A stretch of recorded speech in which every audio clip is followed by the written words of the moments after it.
Good morning, ladies and gentlemen. How y'all doing? I'm up early doing the point of view. It's your boy Mike DD80, aka 13th Wonder of the World, aka Mike Deezy. Happy Thursday to y'all. I'm hoping that y'all have a great morning today on this Thursday, February the 29th. I got three podcasts.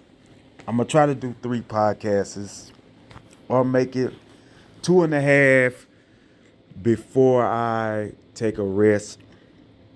Shout out to the Point Place family. Shout out to Bobby Reezy. Shout out to M Breezy. Shout out to Naya. Shout out to my sister. Thank y'all for listening to me on the Point of View on this Thursday. First of all, I want to start with the most amazing thing that happened last night. And I know my boy Bobby Reezy, aka B.Ray, is probably not going to like what I'm about to talk about. But I want to talk about the great LeBron James took over in the fourth quarter against the game against the Clippers, and the Lakers came back and beat the Clippers by 4 after being down by 21 at the end of the third quarter. Kawhi Leonard is still an MVP caliber player this year to me. James Harden is still one of the great players of all time. Russell Westbrook is going to be a Hall of Famer when he retires. But the Lakers, geared up by LeBron James, and now he's only 40 points away from scoring 40,000 in his career, which he's going to get, even if he just scores 10 points in the next 4 games and carry it on. But I think the next game he's going to at least get 25. And then the game against Denver, which is going to be the big game on ABC, he's going to break the record and score 40,000 points in that game. LeBron James, ladies and gentlemen, is still a physical specimen type player. I don't know why people always downplay LeBron James like he does not deserve to be in the NBA. This man has not cheated the game in 20 seasons, 21st season of him playing. And he's got 2 more seasons to play, and then probably he'll have the last in year 3. He's probably going to just go ahead and ride it out in the win. I think that he will win an NBA championship next season. If he can stay healthy for 65 games, LeBron James will become a 5-time NBA champion. He is 4.5 right now because they won the in-season tournament. So he's a champion on that. But to win an NBA title again, yes. If he goes this summer and plays in the Olympics, that's just going to be his 3rd gold medal. Ain't nobody going to beat them. If Steph Curry, KD, and LeBron James and guys like Dame Lillard and all those boys there go overseas to France, because that's where the Olympics is in France, and they win the gold medal and they play for the gold medal, they're going to win it. Ain't nobody going to stop that. And I'm just telling you all that because it's actual facts. And also, ladies and gentlemen, the point of view is also on YouTube. I will probably start giving out the links to the ones that listen. It's still auto. It's not on camera yet.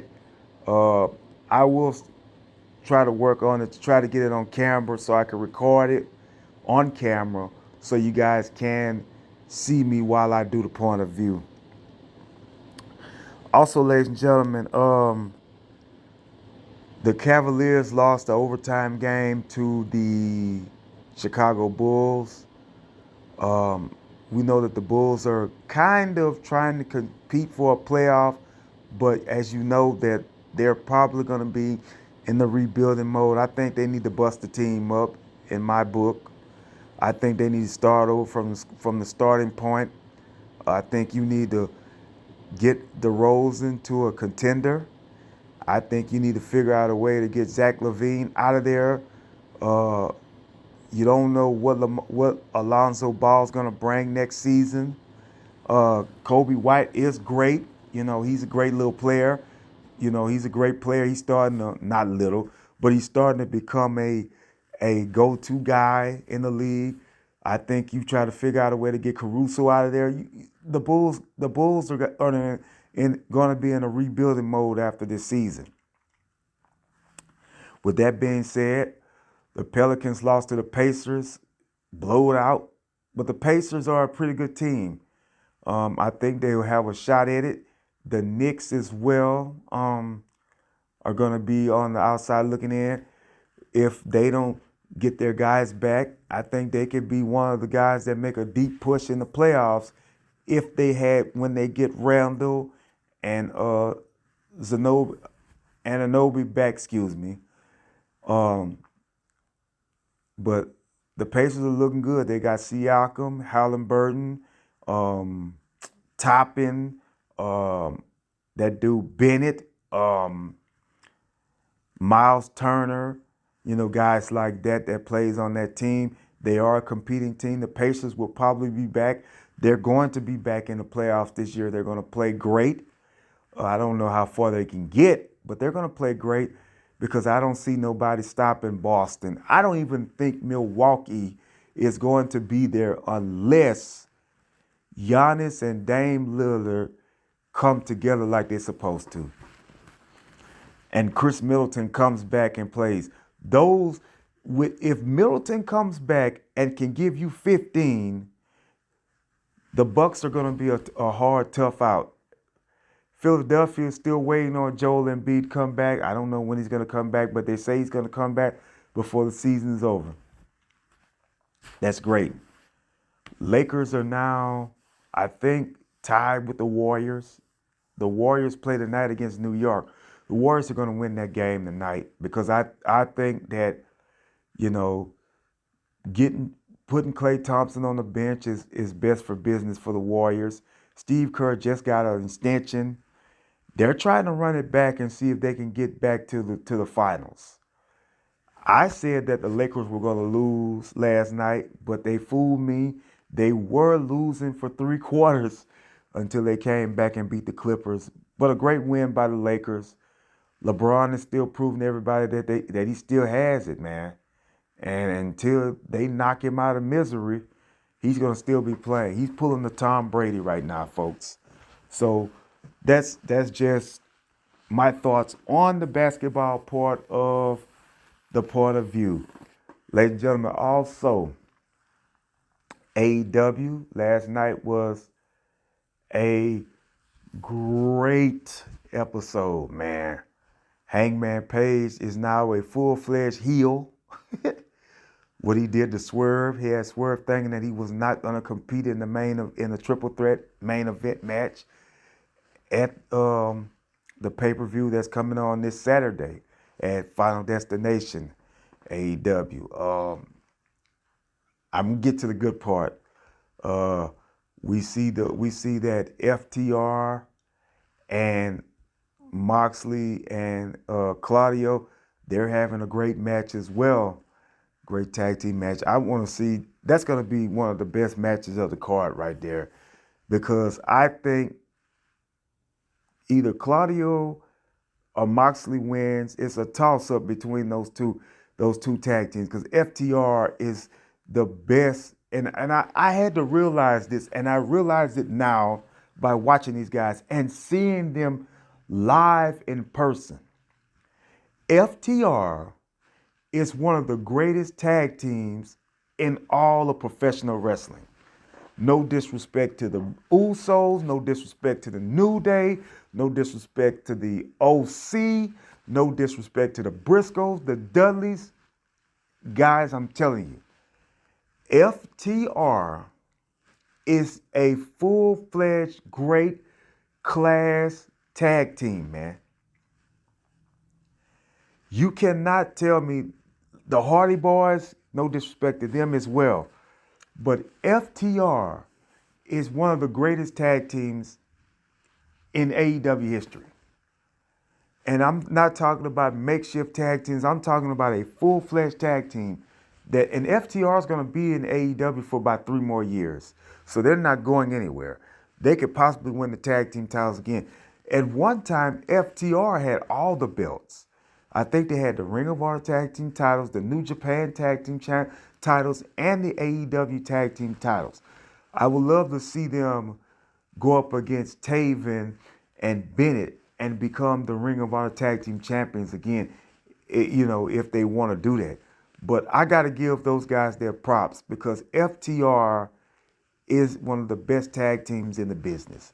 That's no lie whatsoever. They get props from me for what they do, as well as all the other.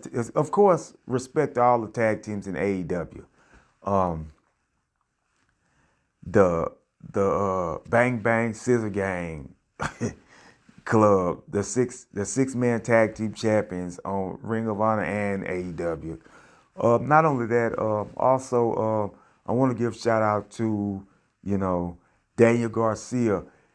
He has an opportunity to win the title from Christian T, the TNT title. I don't think he's going to win it, but I do believe that he's going to put up a great showcase in that match. Julia Hart beat Chris Statlander, a great win. I mean, Sky Blue. Sorry, guys, not Sky Black. I'm sorry, guys. Forgive me. But Sky Blue beat Chris Statlander in the best of their rubber match, the best of 3. I think Statlander, they've got to figure out what they're going to do with Statlander. I think Statlander and Willow are probably going to end up fighting each other. I see it. I see the future of it because Stokely's going to end up start maneuvering into one of them. And it looks like Willow Nightingale is probably going to be the odd one out.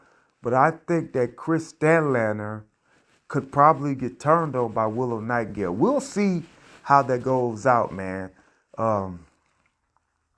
as they finish their storyline with them as well.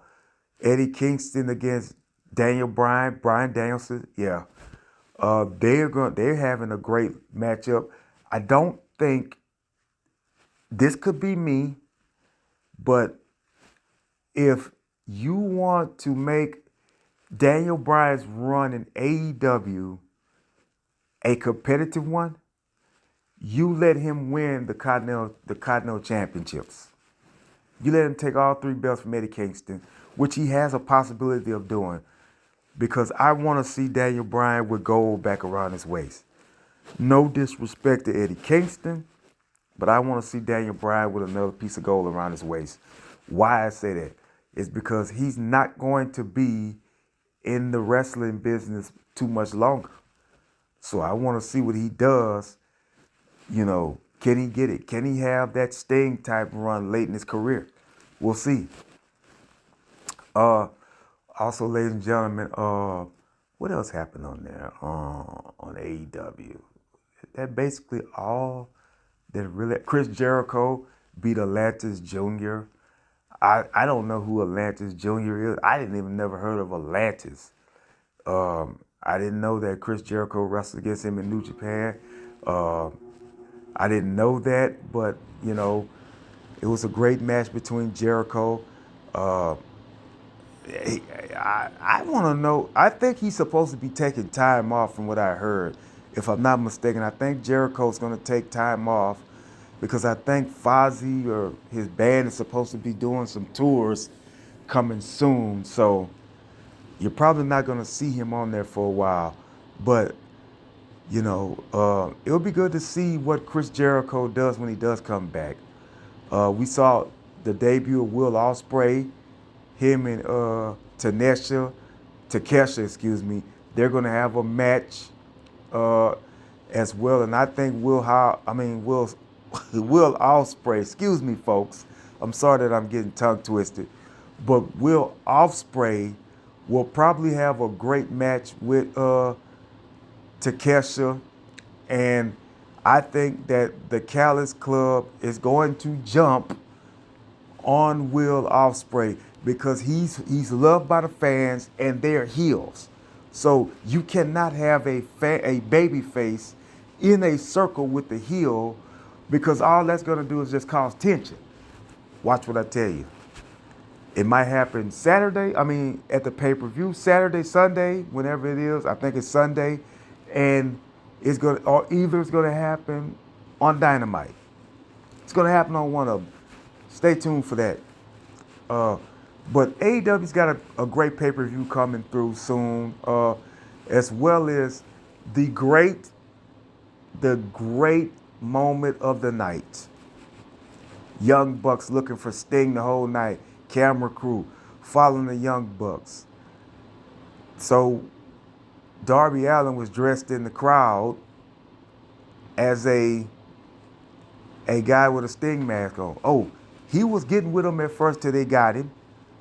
Then the Young Bucks called out the Nature Boy Ric Flair.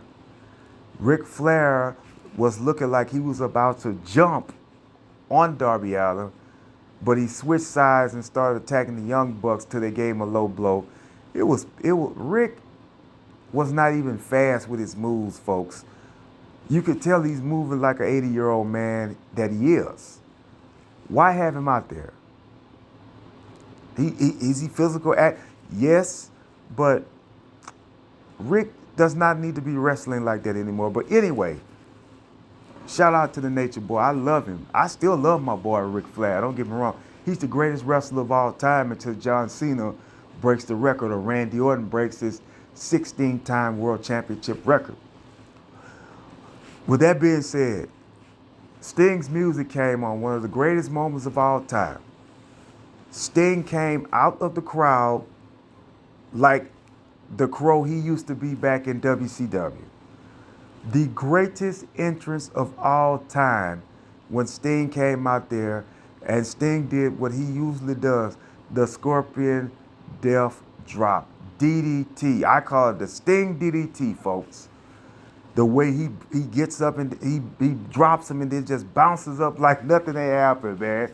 It was great for business, man. It was a great moment.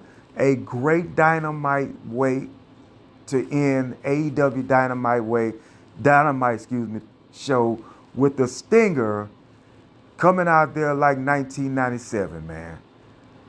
And the way that he had on the old Sting shirt, even though I know it's AEW's material, but it was great to see that man called Sting, man.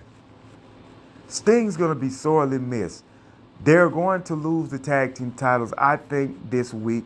I think the Young Bucks will win the titles. I think Sting and Darby will lose the tag team titles. This is going to be his way of going out. I would love to see him win, but I don't think he's going to win, because if he does win, then what does that make why would that make the Young Bucks, be happy? Because if they lose, they're not going to be happy about that.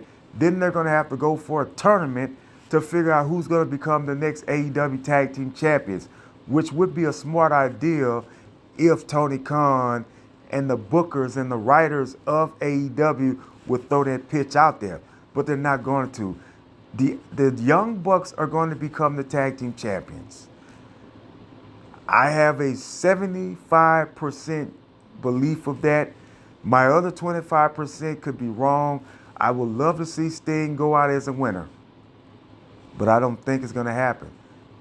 They would shock me if it does. Their pay-per-view is blowing up, guys. Getting great. Great matches for this weekend. They're competing because last weekend WWE had their pay-per-view. So they decided to have their pay-per-view this week. Now, with that also being said, I'm going to try to go to WWE's live event in Alexandria, Louisiana at the Rapides Coliseum on the 9th, which is next week, because this is the last day of February, and then we head into March. Wow, this so far 3 months have gone, almost 3 months has almost been here in 2024. It's going fast, but God is blessing us to be better God bless us to be good, and things like that. Um, with that being said, I'm going to yield for a minute, come back with part two of the point of view, where I'm going to end the month talking about all the black wrestlers, male and female. And it's a lot of them. I'm just going to name them and thank them for what the contributions they have given to the business of professional wrestling. Uh, with that being said, this is the end of part one. I'll be back shortly with part two.